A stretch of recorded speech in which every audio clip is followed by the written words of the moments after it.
Ladies and gentlemen, Hollywood has done it again, created a bold, brave, crazy story that you'll never expect. Apple TV is coming out with The Savant, a story in which a young mother has to put her family aside and go undercover to infiltrate a gang of woman haters who talk on the internet. In The Savant, you'll be regaled with the most amazing, never before seen, beautiful story where a tiny woman infiltrates a gang of murderous thugs and solves the problems and fixes everything. Hey kids, come on.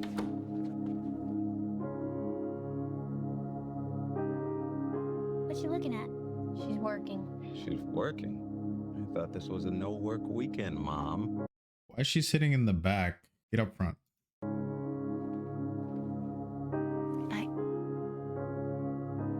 Those children are also like fully not her children. What's she looking at? She's working. She's working? I thought this was a no-work Those are not her weekend, kids. Mom.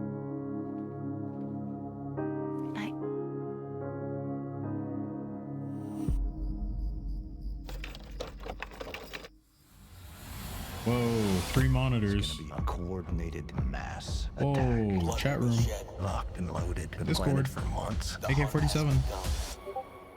That looked like an AK-74U actually.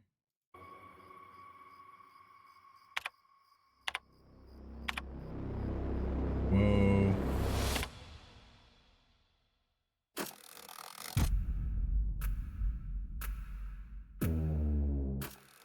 Extremist attacks. What do you do in there all day? All night sometimes. I track people who are planning attacks. My job is pretending to think like them to stop those people from doing really bad things. FBI, on your knees! That's why we call her the Savant. Snipers, bombings, ambushes. We're on the verge of serious violence. I've been watching him for a year and a half. He's recruiting for something. I don't know what it is, but As you can see, they picked Master Cheeks, I should say, from Halo to be in this. Why? Who knows? it's massive. This guy isn't just planning violence. He's out to make a statement. Planning violence. What kind of a statement? The kind that history refers to with a month and a date. Whoa. Innocent Americans are going to die. We need to infiltrate. So what you can already gather from this, by the way, if we just go Kind back that here. history refers to with a month So we already know she's a genius analyst with 3 monitors, and a right? date. She's also a soldier. So she's an analyst and a soldier. She's a real do-it-all type of person. Americans are going to die. We need to infiltrate further. I don't think you should keep pushing this. And she cheats on her husband. She's a jack of all trades, a real Swiss Army knife. So analyst, soldier, and she cheats on her husband. Listen to me. They have photos of your family. You think if you engage with terrible things, you're daring even worse things to happen.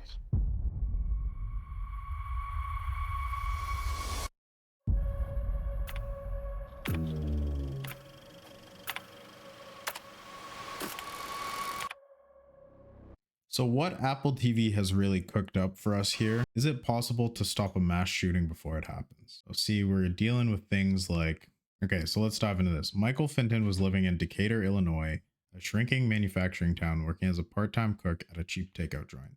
He was 29, unmarried, with red hair and white skin, described as polite by his coworkers. Oh, he also wanted to kill as many people as he could. No one knew that yet except for her, an elite investigator who tracks angry men online. She's known to some in her field as the Savant because of her uncanny ability to suss out when exactly hate speech will morph into violent action.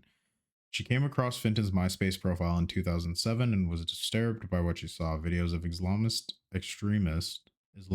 extremists carrying out brutal killings alongside, quotes, glorifying religious martyrdom. The page gave her a primal hair on end feeling that she learned not to ignore. So the page filled with videos of brutal killings and quotes glorifying religious martyrdom set off something in her head that she just couldn't ignore. Back then, online rage was still relatively new. This was before Dylan Roof used the internet to self-radicalize, before men flocked to message boards to tap out screeds against women. Back when you could post all the crazy shit you wanted online and no one really took you seriously. She started screenshotting everything Finton posted. She dug into his past and found out he'd spent time in prison for assault and robbery and seemed to have adopted radical views behind bars. She kept watching, and as spring turned to summer, Finton's posts got even darker. And that's when she called the FBI. What happened next reads like this is the basis of the story, by the way. Like, this is what inspired them to tell the story. What happened next reads like a movie script, except more dramatic and all true. Federal authorities set up a sting operation that resulted in Finton getting into a van he thought was rigged with nearly 1 ton of explosives. He told his accomplice, in reality an undercover FBI informant, that the blast would be a historic occasion. He parked the van outside a federal office building in Springfield, Illinois, where hundreds of people worked, and then from a few blocks away, he made a call that he thought would trigger the explosion. When nothing happened, he called again. It could have been one more mass casualty event on our grim, ever-lengthening list. Columbine, Orlando, Charleston, Gilroy, El Paso, Dayton. But it wasn't, because Finton was immediately swarmed by FBI agents and members of the Joint Terrorism Task Force. He was shackled, locked up, and indicted, eventually pleading guilty to 1 count of attempted use of a weapon of mass destruction against property owned by the United States. He's now serving 28 years, and only 28 years? He only gets 28 years for that?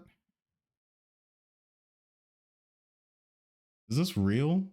He got 28 years. Got 28 years?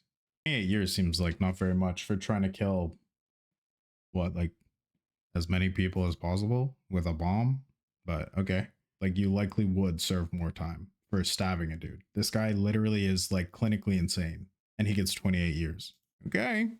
There were plenty of news articles about Finton's arrest, but you won't find her name in any of them. Instead, in reports about her cases, you'll see words like tip, alerted, uncovered, words that basically mean her. Even the existence of the work has been largely a mystery, at least until now. One of the nation's premier investigators of extremism, hidden here among the capitalist, camouflage, and ex-urban sprawl. I end up in a development for families on their way up. 3-car garages, lawn crews, giant trampolines. That doesn't sound like on the way up. That sounds like they're up already. 3-car garages, lawn crews, even just a regular trampoline. The brown and powder browned houses work hard to distinguish themselves from one another. A fountain in the front yard, a fountain on the way up, on their way up, a fountain in the front yard here, an orange wreath on the door there. Okay, well, life depends on her anonymity. It's what allows her to exercise outside during the brightest bits of the day. These people live in a different world, I fear. It's what allows her to exercise outside during the brightest bits of the day and to shop for groceries without looking over her shoulder. Like Kay for years to help them catch serial killers and repeat rapes. So what do you do for work? I study behavior and I try to predict what people are going to do. So if they've actually raped someone or like multiple people, I can tell that they're at higher risk to also rape someone else. But in the age of internet radicalization, it's more important than ever to determine who is actively plotting mass killings versus just fetishizing them online. Kay is the best of the best at seeing the difference. Okay. And of course, misogyny is having a devastatingly proud moment. We've never really seen violent hate being directed at women like we are now, in the same way that it has been for Black people and Jews. So is this new or is it just louder now? Like, are you just noticing it now? Because I'm pretty sure racism online, misogyny online, and anti-Semitism online are not new at all, or even more. Like, it's all just the same stuff. To join a cult of angry men, you used to have to show up in a field in the middle of the night. You had to know someone, get a tattoo, shave your head. Now you just have to click around on a computer anonymously if you want to, and scary numbers of men do. The ADL estimates that tens of thousands of alt-right members have popped up in the past few years. There are the incels who are angry at women for not sleeping with them, the pickup artists who believe in manipulating women to have sex. There's the red pill community, which preaches, among other things, that women have it better. These are real violent. I mean, this is demonstrable real world violence here that we should all worry about. If someone is lonely and connects with one of these groups, taking on the ideological beliefs of the group happens almost subconsciously, said Michael J. Williams, PhD. Meaning these guys aren't just trolls in basements, there's people you probably know. Barrick calls them millennial misogynists. Look, I don't want to, there's misogynists out there, right? But like, what are we talking about here? Like, actually, what are we talking? They're presenting this woman, Kay, as if she's saving the world. They're talking about YouTubers and people who are sad and lonely. Kay says many are college educated and articulate. They have day jobs and Tinder accounts. In the fall of 2017, white supremacist propaganda on college campuses more than tripled from the previous year, according to ADL data. You know what they never talk about? When I was in university, we had communist propaganda. We had a communist group. Do you have a right-wing group? I remember there's like multiple schools while I was in university that were trying to form just right-wing student societies, like conservative student societies. And like half of the schools were outright banning it. Previous years, according to ADL data. No wonder, per the FBI, in the Marines, I was surrounded by people who would kill themselves to try and save me. In the work I do now, I don't have that kind of backup. What the work you do now is sitting on a computer, scrolling on Twitter. Modern male supremacy as what is this? This is like a completely different world. Male supremacy, as the experts now call it, actually dates back to the 1970s, when men's right activists came about as a reaction to women's liberation, explains Jessica Reeves, editorial director of the ADL's Center on Extremism. This time it's not just feminism to blame, it's Donald. It's everything circles back to Trump. I didn't say it. Nearly every expert I talked to did. The 2016 campaign energized misogynistic groups. They heard very powerful men talking about women in a way that these aren't real people, right? Like this is a parody article. Had never been seen before in public. Many of today's extremists hide their radical views under the guise of boy next door, preppy looks, and organize sinister evil activities like all male hikes to appear mainstream.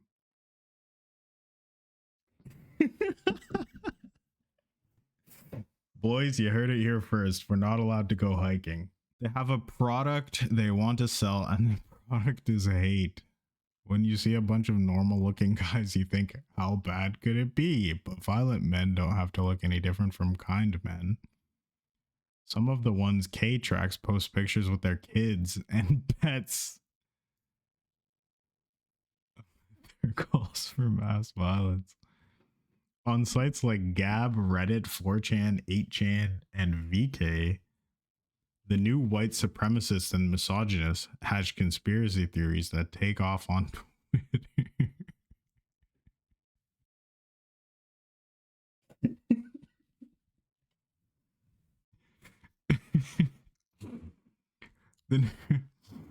That take off on Twitter and make it on fake news sites like InfoWars and even occasionally Fox News. They serve up constant peer pressure to do something criminal.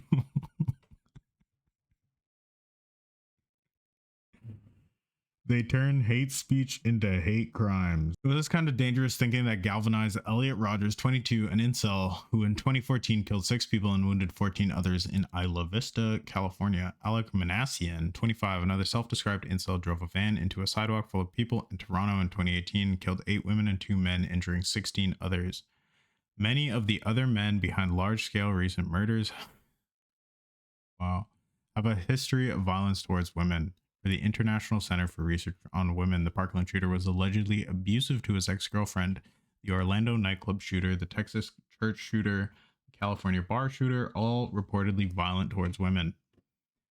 In other words, this isn't a powder keg waiting to explode. It's been exploding for years. In March, Kane nailed 30-year-old Corbin Kaufman of Layton, Pennsylvania, who had posted tasteless memes and murderous threats on a fringe social media site frequented by members of the alt-right. His Twitter bio read, "One of the extremist white nationalists that CNN warned you about." He'd post a video of himself, a knife in his lap, speaking in an amped up, cartoonish voice about how he wanted to commit hate crimes before he could follow through. K had the FBI at his door. He's now facing up to 5 years in prison. I think this pretty much sums up my feeling about this entire article and why I find it funny. This is a person who is decidedly not well mentally, right? Like, this is someone who just wants to kill people, and the tone and the what they're saying in the article makes it seem like this could be anyone, you know. This could be anyone around you, any man around you could be a violent misogynist who's going to murder the Jews or the blacks or the whatevers, right? But really, it's like this guy is like actually insane, you know? Like, I've had girls like them over me. I don't know. Maybe we should all go to jail for saying mean stuff on the internet because this clinically insane person did it too. Maybe we should all have our every single message on the internet monitored so that this one guy who's like obviously insane, we can keep him under control. You think she would be angry at men after all this, but at one point she tells me she doesn't even consider herself a feminist. There are shitty men and there are shitty women, she says with a shrug. Wow, okay. It's just that the shitty women often aren't the ones plotting to blow people up. So that is the most amazing article ever from Andrea Stanley, and that is the basis. This came out in 2019. That is the basis for the new Apple TV's The Savant. To be honest, I don't really have high hopes for this series. It seems a bit dumb and weird. I think there are violent people on the planet. Responding to that article, I think there's violent people all over, kind of how they said towards the end of the article. But the clear subtext here is men are violent, specifically white ones, and we should all stay vigilant and report them all to the FBI. And people who say mean things on the internet are going to definitely come out and stab you in the throat. So thank God that Apple TV is making this show. I think it's a very powerful show that's going to be great and really enjoyable. Let me know what you think. Do you think it's going to be a good show? Do you like the story? Do you think these people are doing good work? Do you think we should all be surveilled at all times, including on the internet, just in case we decide to blow someone up? What do you think? Let me know in the comments down below, and thanks for watching. Peace.